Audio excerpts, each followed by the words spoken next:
a los maestros, muchos de los profesores que están aquí me formaron cuando me tocó ser dirigente estudiantil de la Universidad Central de Venezuela en la Escuela de Comunicación Social y ser miembro de la Federación de Centros Universitarios de la UCB. Todo el mundo recuerda, yo era un niño de 3 años, cuando el tema de 1989, muchos lo vivieron directamente, cómo era la situación económica de ese momento y el nivel de represión que hubo en toda esa semana del 27, 28 y 29 de febrero, que según cifras oficiales, las muertes alcanzaron las 300 personas y según cifras extraoficiales pasaron las 1000 personas.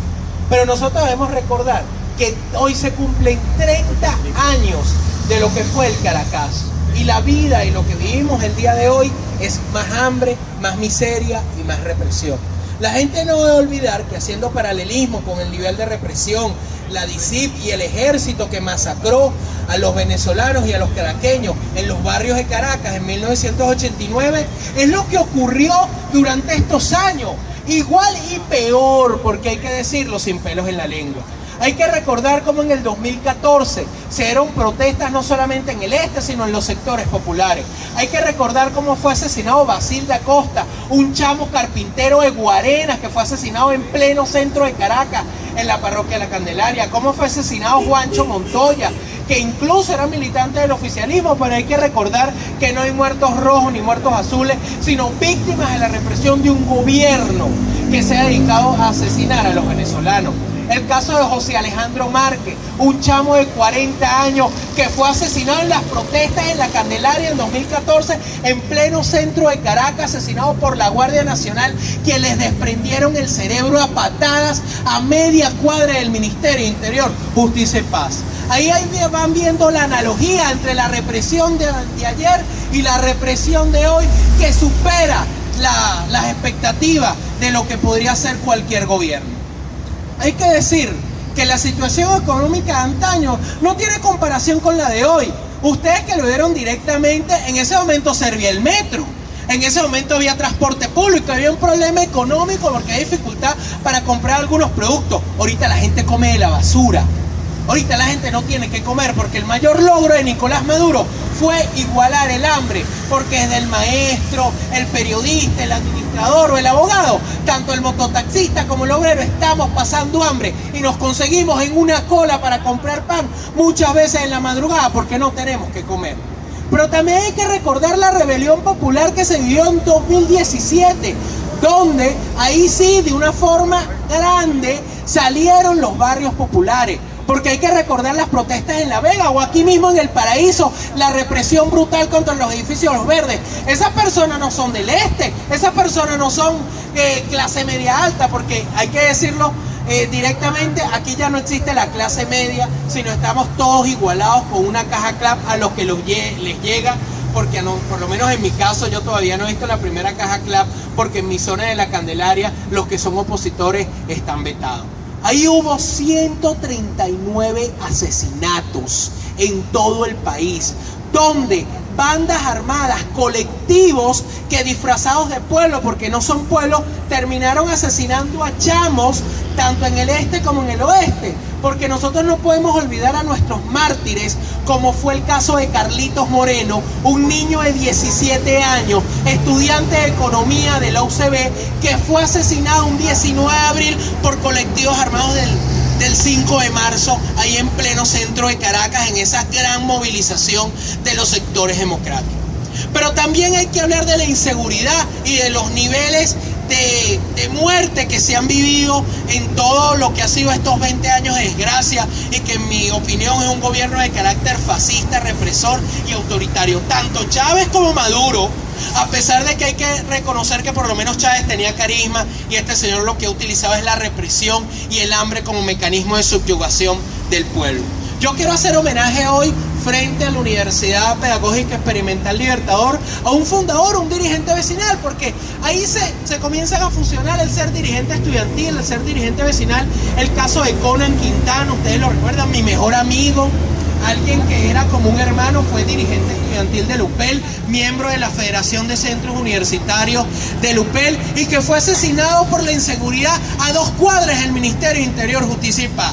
Porque para los jóvenes nos han quedado dos destinos, o es un ataúd o es irnos del país. Por eso es que los jóvenes que están aquí, vemos el compañero Javier Zambrano, dirigente estudiantil de la Católica y dirigente vecinal de la Candelaria, que hemos decidido dar un paso al frente para enfrentar a este gobierno fascista. Y yo creo que hay que hacer el último paralelismo, es con lo vivido durante el proceso de represión del 23 de enero. El 23 de enero se dio de este año la movilización más grande en la historia de Venezuela, donde se veían marchas de La Vega y Antímenos caminando por la autopista para movilizarse exigiendo un cambio político.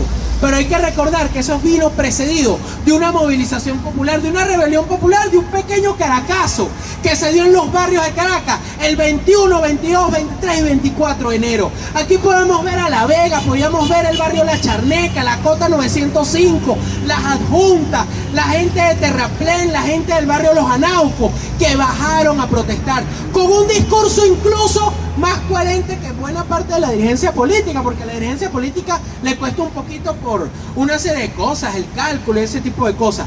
Pero hay que recordar, ver a los vecinos de Cotiza que decían: no tengo agua, no tengo luz, no tengo me robaron mi derecho a tener una cena navideña y yo lo que quiero es que se vaya Nicolás Maduro para el coño.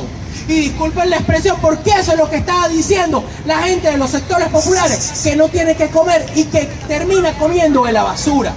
¿Y qué pasó? ¿Cuál fue la respuesta del gobierno represor y dictatorial de Nicolás Maduro? La represión brutal de escuadrones de la muerte. Hay que recordar que aquí hubo 9 asesinatos en Caracas, en los barrios populares. Y hay que recordar esos nombres, porque aquí no hay mártires de primera ni mártires de segunda. Aquí tanto es mártir Fabricio Ojeda o Noel Rodríguez o Conan Quintana, como es mártir Alison Pisani, un niño de 19 años, panadero de Katia, que fue asesinado en la avenida Sucre por los escuadrones de la muerte, el FAES. O aquí mismo como fue asesinado Nick Borges, un niño de 18 años, habitante de Macarao, por las bandas armadas del FAES y del CONAS. O Stephanie Layoy, ustedes que son docentes y la gran mayoría son mujeres, recordar lo difícil que es ser madre y ser profesora, ser madre y ser venezolana. Una niña de 20 años con 2 niños, un niño de 5 y un niño de 3, fue asesinada en el barrio El Amparo, en Katia, por esos mismos escuadrones de la muerte. 9 personas que tenemos que visibilizar, porque los que mueren por la vida no pueden llamarse muertos, y hay que decirlo. Por eso, el mayor homenaje a nuestros mártires, el mayor homenaje a hace 30 años a los asesinados de la represión de hoy, es que 30 años después vivimos más miseria, vivimos más represión y vivimos más muerte. Y nosotros tenemos la responsabilidad de encabezar una rebelión popular, pacífica, democrática y constitucional, con dirigentes populares que van desde el este caraqueño, como están aquí los amigos de Leoncio Martínez, en Sucre, hasta Petare y los barrios populares. Porque ahorita que todo el mundo está hablando de la ayuda humanitaria, debo decirlo responsablemente: la mejor ayuda humanitaria es una rebelión popular para sacar al tirano.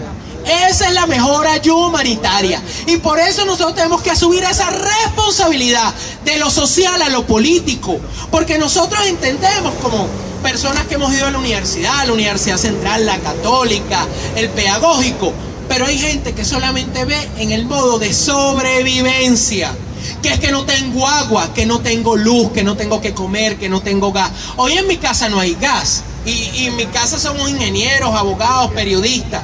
Yo vivo en pleno centro de Caracas, en la Candelaria. Pero imagínense los que viven en los barrios de La Vega o en las adjuntas, que tienen que cocinar con leña, o que pasaron el 31 de diciembre oscuras como los vecinos de la Candelaria.